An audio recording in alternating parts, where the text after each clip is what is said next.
الموسم ده الصراع بين كبار انجلترا على نار، ليفربول وارسنال والسيتي واستون فيلا وولفرهامبتون. حد يقول لي ايه اللي دخل ولفرهامبتون في القصه؟ يعني دي فرقه محطوطه في اخر الدوري يا زوزه، ايه اللي دخلها مع كبار الانديه؟ هقول له يا حبيبي السيتي هو اللي عامل لها قيمه. اسمحوا لي بس يا جماعه معلش كده اقف دقيقه احداد على تشيلسي ومانشستر يونايتد. ينفع اعملها في الحداد؟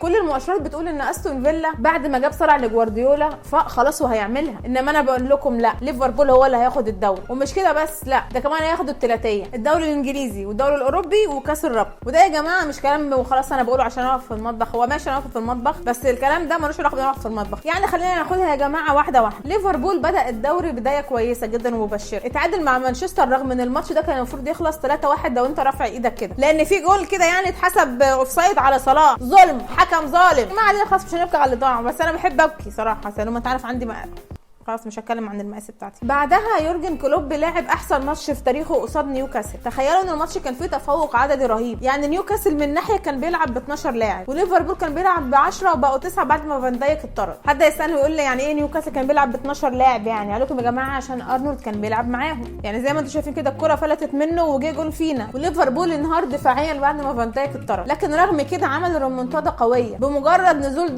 داروين مين بتاع سيره التطور، ايه الاسم ده؟ اول مره اشوفه في اللعب بيلعب كوره. ده داروين نونيز، ده بيلعب في ايه بقى؟ ليفربول. داروين جاب جونين اجمد من بعض، لكن خيب املنا الحقيقه في الدوري الاوروبي، يعني لم المدافع والحارس وشاط الكوره جابها في العرض. بس الحقيقه يا جماعه يعني كده عندي وجهه نظر مختلفه شويه عنكم طبعا، بس انا احب اوضحها. داروين ما بيحبش يسجل غير لو الجول واقف، انما لو الحارس مش واقف هو يحس ان هو زيه زي اي لاعب عادي، يعني طب ما اي حد يقدر يجيب الجون والحارس مش واقف، حاجه عاديه جدا. انا شخصيا لو الحارس مش واقف ممكن اروح اجيب جول عادي، بس انا مش هلحق اوصل، الفقرات مبهدلاني خلاص انا اسف. فشابوه ليك الحقيقه داروين يعني، بس انت كده راجل جدع وابن اصول، ما بتحبش تعمل حركات مش حركات رجاله، تحب تواجه بس ما تعملهاش تاني بقى بعد اذنك. ده انا هعمل وهعمل هو عشاني، ما هو عشان ليفربول. نرجع بقى يا جماعه تاني للدوري الانجليزي. الليفربوليين يا جماعه مسكوا استون فيلا، الفريق اللي هو اساسا بيلعب معاهم نجم كاس العالم، طحنوا الفريق يعني ادولهم في عينيهم 3 كده حلوين. وبعدين يا جماعه بقى الماتشات كانت سهله، ولفرهامبتون وويست هام وليستر سيتي ومانشستر سيتي. لا يا جماعه مفيش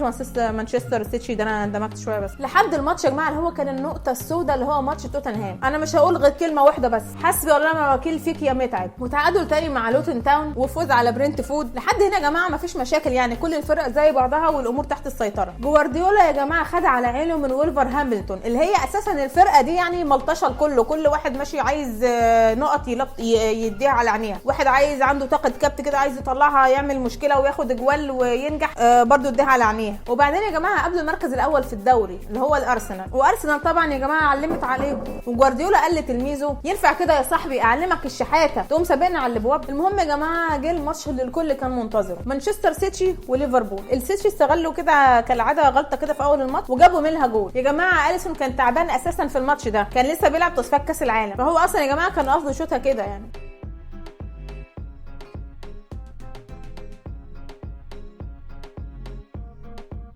المهم يا جماعه يعني ارنولد اللي هو بيتراوغ اساسا من طوب الارض سجل جول باسيست سحري من صلوحه ابننا وقتل الماتش يعني، ونحمد ربنا الصراحه ان هو خلص 1-1. الحكم الحقيقه كان واقف جنب ليفربول بشكل واضح جدا يعني، واوفر الماتش ده الحقيقه، لولا الحكم ده يعني كان الماتش خلص 3-1 للسيتي. هو الحكم ده قابض يعني، ما ادانا شغل المصريين هناك. المهم جه السيتي قدام توتنهام وتعادلوا، ولسه رايحين ياخدوا نفسهم يا دوب قام جايين استون فيلا كملوا عليهم. وهنا مش عايزاكم تشوفوا الماتش الحقيقه، انا عايزاكم بس تشوفوا الاحصائيات. السيتي ما شاتوش غير مرتين بس، واستون فيلا شاتوا يجي اكتر من 22 مره. يعني الماتش ده كده كان وانت رافع ايدك مثلا يخلص كده 5-0 مثلا. بص يا عم جوارديولا، لو انت عايز تهزم استون فيلا يعني وتعلم عليها لازم تعمل كده.